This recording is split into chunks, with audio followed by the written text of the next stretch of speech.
Perkenalkan, nama saya Laila Putri Amalia. Jadi hari ini saya akan melakukan uji validitas, reliabilitas, uji normalitas, dan uji korelasi.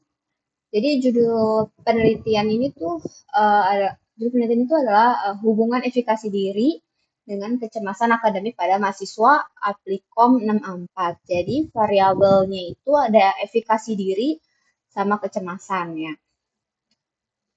Oke, pertama kita akan uji validitas dulu nih. Validitas itu ada ketentuannya, namanya koefisien korelasi harus lebih dari 0,30 dan p-value harus kurang dari 0,05. Maka kalau udah sesuai sama itu, instrumennya tuh bisa dibilang valid atau itemnya valid. Sedangkan kalau koefisien korelasinya kurang dari 0,30 dan p-value-nya lebih dari 0,05, instrumennya itu tidak valid atau itemnya itu tidak valid.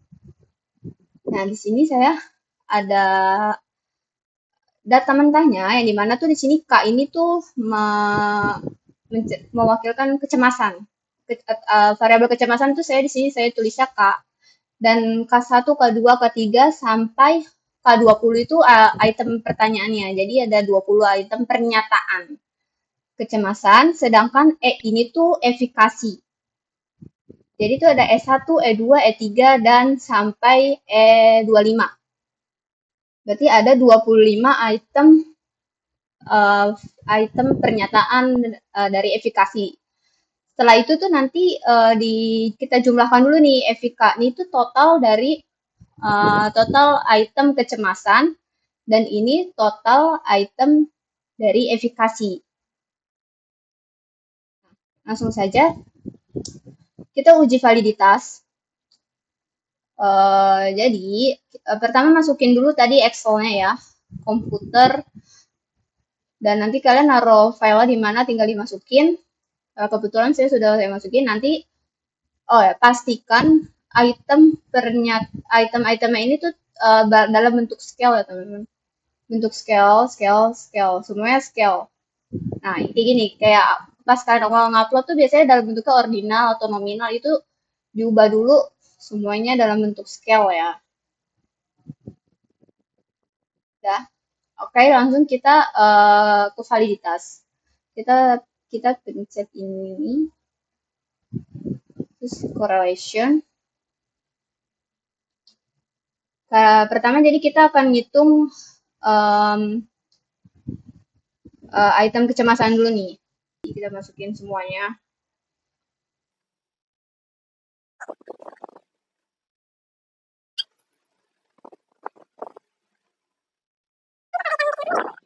Terus jangan lupa masukin totalnya yang tadi udah dihitung di Excel ya. Kecemasan sama kecemasan gitu. Masuk ke sini semua. Oke. Okay.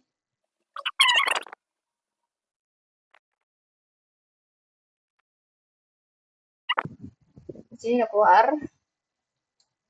Sesuai ketentuan tadi, kita fokusnya lihat p-value-nya ya. Item yang valid itu p-value-nya harus kurang dari 0,05. Yang dimana berarti kalau dia lebih dari 0,05, dia berarti otomatis tidak valid. Oke. Okay. Nih, p-value-nya gini ya. Nih, lihat kursornya. Ya, kita lihat di total kecemasannya yang kita hitung. Oke, okay, p-value-nya ini. Cari yang lebih dari 0,5 itu udah pasti nggak valid kayak ini. Ini kan 0,459. Berarti dia item nomor 5. Item 5 berarti gugur, tidak valid. Oke. Okay. Terus lagi ini, item nomor 6. Selanjutnya, ini 0,239, dia lebih dari 0,05, dia item nomor 11. Segini deh. 11, 0,239. Terus ini juga item 12, dia lebih dari 0,05. Terus sama ini item nomor sama ini, item nomor 18. Jadi item kecemasan tuh yang gugur item nomor 5, nomor 6, 11, 12, sama 18 ya teman-teman. Lanjutnya kita uji reliabilitasnya nih. Kita ke reliabilitas, terus ke undimensional reliability. Kita masukin lagi nih kecemasan, tapi item gugur aja nih masukin ya. Tadi itu yang gugur item 5, 6, 11, 12, 18. Satu masuk, dua masuk, tiga masuk, empat masuk, lima enggak, karena lima gugur, lima dan gugur. 7 masuk, 8 masuk, 9 masuk, 10 masuk, 11 enggak, karena 11 gugur. Masuk 8, 13, 13, 14, 15, 16, 17, 18 enggak masuk karena dia gugur. 19 masuk, 20 juga masuk. Oke. Ini yang valid ya, ini item yang valid. Lah. Sorry. Totalnya nggak perlu dimasukin, itemnya aja. Terus ini kita ganti ke koefisien A. Nah, kan ada selanjutnya, ini kan realitas ya teman-teman. Nah, ketentuan realitas itu nilai Cronbach alpha harus lebih dari 0,70. Kalau lebih dari 0,70 itu berarti instrumennya itu valid atau sorry, instrumennya itu berarti reliable. Sedangkan kalau Cronbach alpha-nya kurang dari 0,70, instrumennya itu tidak reliable. Nah, kita lihat di sini teman-teman, dia dia nilainya 0,802. 0,802 berarti dia lebih dari 0,70, berarti dia valid ya. Item kecemasan berarti valid gitu. Nah, kan tadi udah kecemasan sama tadi kecemasan. Sekarang selanjutnya kita tuh hitung efikasinya. Kita balik tadi relation. Oke. Jadi kecemasan kita sekarang hitung efikasi. Jadi yang E ya, dimasukin semua.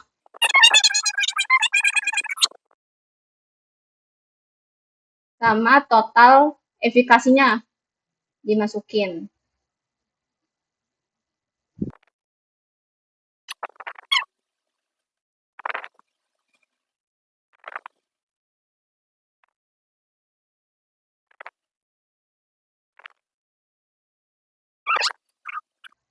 Oke.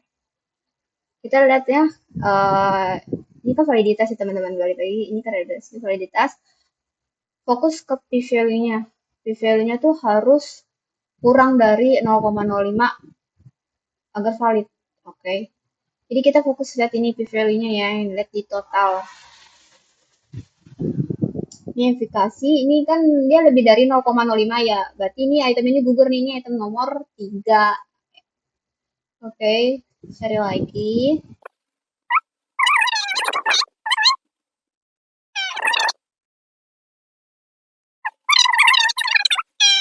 Untuk variabel efikasi itu item yang gugur itu item nomor 3, 9, dan 24, teman-teman. Selanjutnya kita ngitung realitasnya lagi nih.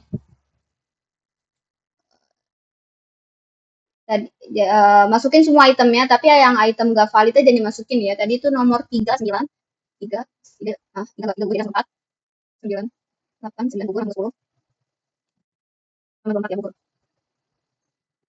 20, 22, 23, 23, 24 enggak, langsung 25. Reliable total nggak perlu dimasukin ya. Terus ini juga ganti ke A. Yang lain nggak perlu. Berarti teman-teman ini berarti hasilnya ya. Berarti ketentuan sebelumnya kan berarti reliabilitas itu harus lebih dari 0,70 agar instrumen tersebut dapat dikatakan reliable. Kan di sini dia 0,867 nih teman-teman. Berarti dia termasuk instrumen yang reliable. Nah, kemudian setelah kita uji reliabilitas, kita akan uji normalitas. Ketentuan dari uji normalitas itu p-value harus lebih dari 0,05, maka data tersebut terdistribusi dengan normal. Kalau p-value-nya kurang dari 0,05, data tersebut tidak terdistribusi dengan normal, teman-teman. Nah, untuk menguji normalitas itu, kita harus mengeluarkan item-item yang gugur tadi. Kan tadi ada, kan item kecemasan kan tadi ada 5 item yang gugur ya, atau nggak valid, ya kan? Dan sedangkan item efikasi itu ada 3 item yang tidak valid. Dan itu kita harus keluarin dulu, kemudian kita hitung lagi totalnya. Jadi total yang baru itu total dari item-item yang valid saja gitu, untuk menguji normalitas. Nah, sini saya udah membuat. Jadi sini tuh item-item yang valid saja. Kayak tadi kan item nomor 5 kan nggak valid ya. item kecemasan nomor 5 itu nggak valid, jadi dihilangkan. Item nomor 5, item nomor 6 juga nggak ada, 11, 12, gitu. Terus jangan lupa dihitung lagi totalnya. Jadi ini benar-benar total dari item yang valid. Oke, ini juga berlaku juga untuk efikasi diri, oke? Karena itu Excel baru untuk menguji itu, jadi kita buat lagi, kita upload lagi ke JSP.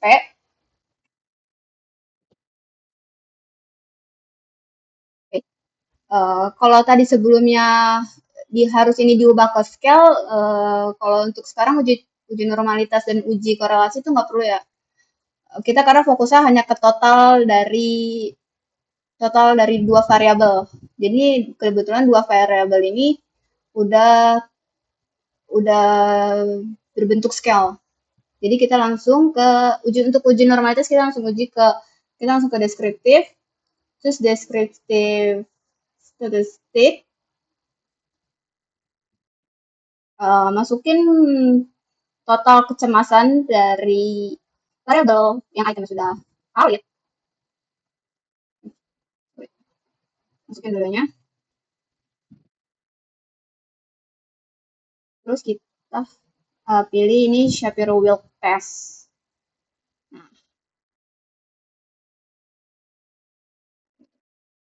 ketentuan dari normalitas itu harus lebih dari 0,05, maka data tersebut terdistribusi normal. Jadi harus lebih dari 0,05. Kita lihat di p-value of Shapiro-Wilk. Di sini 0,037, berarti dia di bawah dari 0,05. Nah, di sini ini sedangkan hasil dari efikasi diri itu 0,768, berarti dia di atas 0,05. Berarti item kecemasan itu tidak terdistribusi normal, teman-teman, karena dia kurang dari 0,05, ya kan? Sedangkan kalau mau normal itu harus di atas 0,05. Jadi hanya variabel efikasi diri saja yang normal. Sedangkan kecemasan itu tidak normal. Itu teman-teman. Kita sekarang masuk ke bagan. Kan karena kita pakai dua variabel ya teman-teman. Jadi kita pilih, ini kan ada variabel 1, variabel 2, ini variabelnya lebih dari 2. Ya, kita pakai yang fokus ke dua variabel. Dan kebetulan item kecemasan dan item efikasi diri itu masuknya ke kuantitatif di statistik, di dalam statistik ya, masuk ke kuantitatif, jadi kita fokusnya ke sini, parametrik dan non parametrik. Nah, data yang disebut parametrik itu data yang dua-duanya itu normal, jadi dua variabel itu harus normal, dan kebetulan karena data kita tidak normal satu, yaitu kecemasan tidak normal, jadi kita akan jadi data kita masuknya ke non parametrik, teman-teman. Kita jadi masuknya ke uji Spearman rank correlation untuk mencari hubungannya, kita pakainya Spearman gitu. Jadi kita fokus ke Spearman.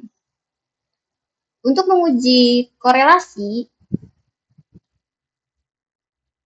Spearman itu ada ketentuannya di mana p-value harus kurang dari 0,05, maka terdapat hubungan yang signifikan antara dua variabel. Sedangkan kalau p-value-nya lebih dari 0,05, tidak ada hubungan yang signifikan antara dua variabel. Jadi harus kurang dari 0,05 gitu. Nah, kita untuk uji korelasi kita pakai regression, correlation. Masukin total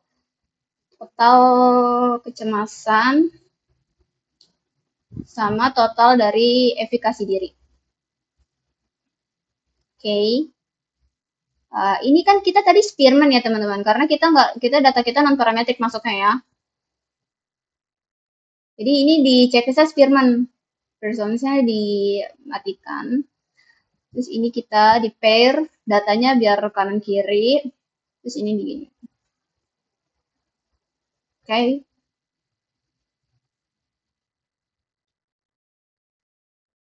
Nah, teman-teman. Ini kita lihat ke sini. Kedua ini ke Spearman Rule dan ketentuan dari uji korelasi Spearman itu data tuh harus kurang dari 0,05 baru dimaknai bahwa ada hubungan di antara dua variabel. Sedangkan P kita tuh lebih dari 0,05 yaitu hasilnya itu 0,368. Berarti di sini tuh dapat disimpulkan bahwa tidak ada hubungan antara kecemasan dengan efikasi diri pada penelitian ini. Dan di sini terdapat hubungan yang negatif antara dua variabel. Nah, karena di lebih dari 0,05 berarti kan tidak ada hubungan teman-teman. Maka dari itu hipotesis nol itu kan dalam penelitian ini hipotesis nol itu kan tidak terdapat hubungan antara efikasi diri dan kecemasan pada mahasiswa Applikom 64. Sedangkan hipotesis salah satunya itu terdapat hubungan antara efikasi diri dengan kecemasan. Nah, maka dari itu karena kita tidak ada hubungan, maka hipotesis no yang diterima. Sedangkan hipotesis yang satunya itu tidak diterima, teman-teman. Gitu. Oke, hipotesis yang diterima adalah hipotesis yang ini. Yang ininya tidak diterima. Sekian dari pemaparan saya. Kurang lebihnya mohon maaf. Terima kasih.